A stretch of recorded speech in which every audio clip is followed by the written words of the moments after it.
বন্ধুরা, আজ হলো 24শে অক্টোবর 2024, অর্থাৎ যেদিন ডানা ঘূর্ণিঝড় ল্যান্ডফল হওয়ার কথা। দেখুন, এটা দীঘা সমুদ্রের বীচ। আপনারা জানেন আমরা দীঘায় এই সময় ছিলাম। এক পশলা বৃষ্টি হয়ে গেছে হালকা, এখন সকাল 7টা এরকম বাজে। সমুদ্রে জলরাশি যথেষ্টই উত্তাল আছে। আমি বলবো না এই সময় সমুদ্রে জলে নামা খুব নিরাপদ।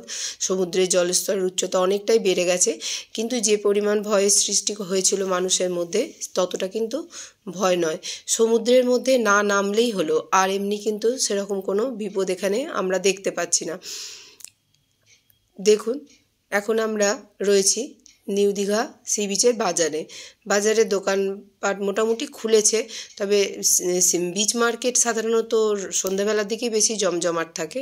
তো আমরা হোটেলে একবার ফিরে এসে ব্রেকফাস্ট সেরে নিয়ে পুনরায় আবার সমুদ্রের ধারে যাব এবং কিছু কেনাকাটা করব। এই যে লিফট থেকে আমরা নামছি, তো সমুদ্রের ধারে আবার আমরা মার্কেটে ফিরে এসেছি। যেহেতু পর্যটক কম, তাই ভিড় একটু কম আছে দোকানে। আর বাড়ির সবার জন্য তো টুকটাক জিনিস কিছু কিনবো, সেই জন্যই এই দোকানগুলোয় এসেছি আমরা।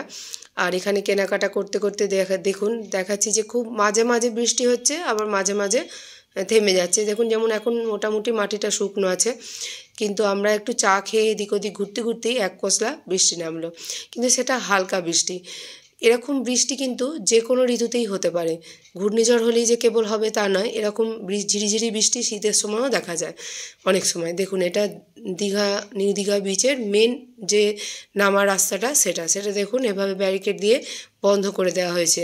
আর এনারা হলেন সাংবাদিক। ওনারা কিন্তু সমুদ্রের খুব কাছে গিয়ে নানা রকম পোজে ছবি তুলছেন, ভিডিও বানাচ্ছেন, দিচ্ছেন হয়তো টিভিতে। আমরা তো আর এখান থেকে টিভি দেখতে পাচ্ছি না। তবে দেখুন, এখানেও কিন্তু সতর্কতা জারি করছে প্রশাসন থেকে। এই ট্যাক্সিটা করে সতর্কতা করা হচ্ছে, তবে সেটা হচ্ছে পর্যটকদের হোটেল থেকে তাড়িয়ে দেওয়ার জন্য নয়। হোটেলের মালিকদের বলা হচ্ছে যাতে পর্যটকদের হোটেলে কোনো রকম অসুবিধা না হয় সেইটা দেখতে। এখানে কখনোই পর্যটকদের হোটেল থেকে তাড়িয়ে দেওয়া হয়নি, বা বের করে দেওয়া হয়নি, বা চলে যেতে বলা হয়নি, এরকম কিছুই করা হয়নি। নতুন পর্যটক কেউ আসেনি, এলে হয়তো হোটেল মালিকরা কি করতেন, বুকিং নিতেন কি নিতেন না সেটা আমি বলতে পারবো না। তবে আমরা খুব ভালোভাবেই ছিলাম এবং আমাদেরকে একবারও বলা হয়নি যে চলে যেতে। প্রশাসন থেকেও বলেনি, হোটেল থেকেও বলেনি। দুপুরে দেখুন আমরা ভালোভাবেই আহার সেরেছি, বুঝতেই পাচ্ছেন। চিংড়ি মাছ, ভেজ, মিক্সড ভেজ আর বাটার পনির বাটার মশলা দিয়ে আমরা দুপুরের খাবার সেরে আবার দেখুন আমরা চলে এসেছি সমুদ্রের ধারে। দেখুন, এখন কিন্তু বৃষ্টি হচ্ছে না। বলছিলাম তো আগেই মাঝে মাঝে বৃষ্টি হচ্ছে, আর মাঝে মাঝে কিন্তু বৃষ্টি বন্ধ হয়ে যাচ্ছে। সমুদ্র যথারীতি উত্তাল। এখন কিন্তু এই সময়টাতে জোয়ার আর ভাটার যে তফাৎটা, ওটা কিন্তু বোঝা যাচ্ছিল না। সন্ধেবেলা আমরা আমাদের হোটেলে কফি আর স্ন্যাক্স নিয়ে বসেছি, কারণ যেহেতু সমুদ্রের ধারে অতটা যাওয়া যাচ্ছে না, হালকা হালকা বৃষ্টি পড়ছে মাঝে মাঝে, তাই আমরা ভাবলাম যে আজকে হোটেলের ঘরের মধ্যেই তিনজনে একসাথে কফি খাই। নাহলে অন্যদিন আমার ছেলে হোটেলের কফি খেত, আর আমি আর আমার হাজব্যান্ড বাইরে খেতাম। আর আমাদের কফির সাথে আছে চিকেন পকোড়া আর ফিশ ফিঙ্গার। আমার হাজব্যান্ড কফিটা তৈরি করছে। তো কফি টফি খেয়ে এখন আমি হোটেলের বারান্দায় এসে দাঁড়িয়েছি। যেইটা আমাদের ঘর ছিল, সেই ঘরের সঙ্গে একটা ছোট লাগোয়া বারান্দা ছিল, ওখানে আমি দাঁড়িয়েছি। দেখুন বাইরের পরিস্থিতিটা দেখাচ্ছি। এইটা আমি আগে ভিডিওয় দেখিয়েছি, অন্য শর্ট ভিডিওয়, যে দীঘার পরিস্থিতি কেমন সেটা বোঝানোর জন্য। এখন আমি আপনাদেরকে দেখাচ্ছি। এখানে কিন্তু এই মুহূর্তে কোনো রকম বৃষ্টি হয়নি, প্রচুর হাওয়া দিচ্ছে।